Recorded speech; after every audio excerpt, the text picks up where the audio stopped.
Joshua chapter 9 from the Modern English Version, under the heading The Gibeonite Deception.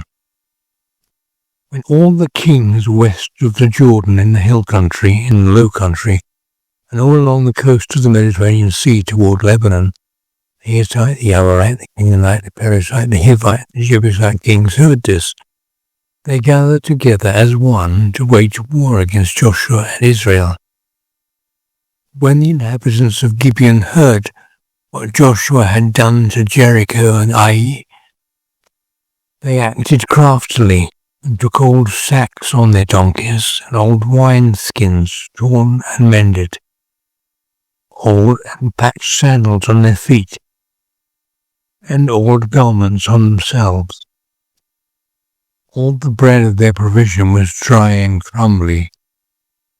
They went to Joshua at the Gilgal settlement and said to him and the children of Israel, "We have come from a distant land. Now make a pact with us." Then the children of Israel said to these Hivites, "Perhaps you live among us, so how can we make a pact with you?" Yet they said to Joshua, "We are your slaves." Joshua said to them, "Who are you? Where do you come from?" They said to him, "We, your slaves, come from a very distant land, because of the name of the Lord your God. We heard news of him and all he did in Egypt, and all that he did to the two Amorite kings on the other side of the Jordan, King Sihon of Heshbon, and King Og of Bashan in Ashtaroth. Our elders and all the inhabitants of our country said to us, 'Take food provisions for his journey, and go to meet them. Say to them, we are your slaves, so now make a pact with us. This bread of ours was hot, and we took it from our homes on the day we left to come to you. But now see, it is dry and crumbly. These wineskins that we filled were new, but see, they are ripped open. These clothes and sandals wore out due to the very long journey." The men examined some of the food provisions, but they did not ask the Lord about it. Joshua made peace with them and made a covenant with them to let them live.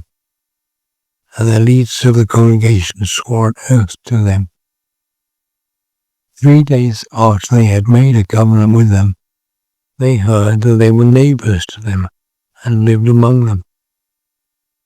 So the children of Israel set out and came to their cities on the 3rd day. Their cities were Gibeon, Kephirah, Beeroth, and Kiriath Jearim. Now the children of Israel did not attack them, for the leaders of the congregation had sworn an oath to them by the Lord, the God of Israel. So the congregation murmured against the leaders. Yet all the leaders said to the whole congregation, "We swore to them by the Lord God of Israel, so now we may not harm them. This is what we will do to them. We will let them live, so that wrath will not come upon us due to the oath that we swore to them." The leaders of the congregation also said to them, "Let them live." So they become woodcutters and water carriers for the congregation, as the leaders told them. Joshua met them and said, "Why did you trick us, saying, 'We are very distant from you'? But you are living in our midst. Therefore now you are cursed, and you will always be slaves, cutting wood and carrying water for the house of my God." They answered Joshua, "It was told to your slaves that the Lord your God commanded Moses his servant to give you all the land and to destroy all the inhabitants of the land before you. So we were very afraid for our lives, and we did this thing. Now here we are, in your hands. Do to us whatever is good and right in your eyes. Thus he did to them, and delivered them from the hand of the children of Israel, and needed not to kill them. That day he made them woodcutters and water carriers for the congregation and the altar of the Lord, even to this day, at the place he would choose.